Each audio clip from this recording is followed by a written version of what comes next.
welcome back to the Hyper Chef. Today we're going to make caponata. Caponata is an Italian eggplant relish. It has roots in many different areas of Italy. It's very common in Sicily. Everybody makes it different. If you buy it jarred, generally speaking, you'll see it looks like a dark brown, like muddy looking relish. This is more of a vegetable-based version. I have one aunt that when she makes it, she does the traditional Sicilian way, which is one sweet, one savory. There'll be golden raisins, there'll be cardune, which looks like celery but is bitter. It'll go back and forth. Some even put chocolate in it, which is why you get that brown color sometimes. This one's a little different. This is more vegetable forward. It's very simple. Once the chopping is done, this is very easy to do. So we're going to start with, we're going to put some olive oil in here.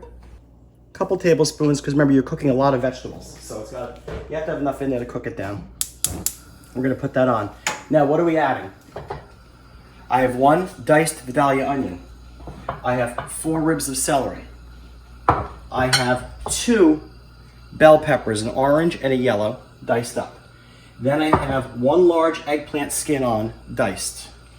Finally, I have a container, a small jar of Spanish olives with the pimentos in them. And I have a jar of sweet salad peppers. The sweet salad peppers are the ones that are packed in vinegar, not the ones packed in oil.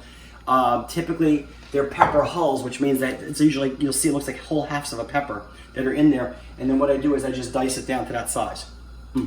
So anyway, that's all there is to this recipe. We're gonna drop our onion in.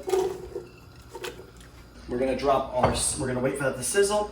Then we're gonna cook down our celery, our pepper, and then our eggplant. I'm not gonna bore you with having to watch that. We're gonna put the tiniest bit of salt in, a little bit of salt and pepper. We're gonna let that cook down. You don't want to burn, you just want it to be translucent. You don't want it to crisp. So when that's all translucent and cooked down, then we will add in the final ingredients. I'll come back to you at that point and show you what it looks like. And we're going to add in the peppers and that, and it's done. It is absolutely delicious cold. You can eat it warm, not my favorite. I prefer to make it the day before and put it in the fridge and let it get cold. It keeps for a couple days really well. It is delicious on sandwiches. You can make a po' boy with it, like New Orleans style sandwich. It becomes like a relish or a topping. But it's delicious by itself. A bowl of that for lunch with a piece of bread and you're set. So we'll be back when this cooks down. Okay, so we're back. As you can see, this is now cooked down. After I sauteed down the peppers, the onions and the celery, with a little salt and pepper, I added the eggplant and I cooked the eggplant down for another 10 minutes. And as you can see, it's now translucent. Now we're going to add the stuffed green peppers with the pimentos and the sweet salad peppers, which I've diced. We're gonna add that in like that. Then, give this a little added flavor. We're gonna do 2 things. Number 1, put a little splash of hot sauce. Now you can put grated cheese in this, but I have vegans coming today. So I'm not putting any grated cheese in today. And you don't really need the grated cheese. And we're gonna do that.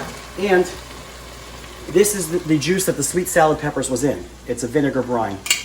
So we're gonna take that, and like I said, I diced the hulls of the peppers. I'm gonna put a little bit of that in, just for a little bit of vinegar tart flavor in there.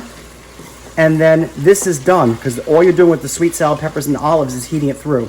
The olives, when they're heated, have a completely different flavor. And this dish is now finished. And that's what I like to say on this episode, mangia con buon gusto.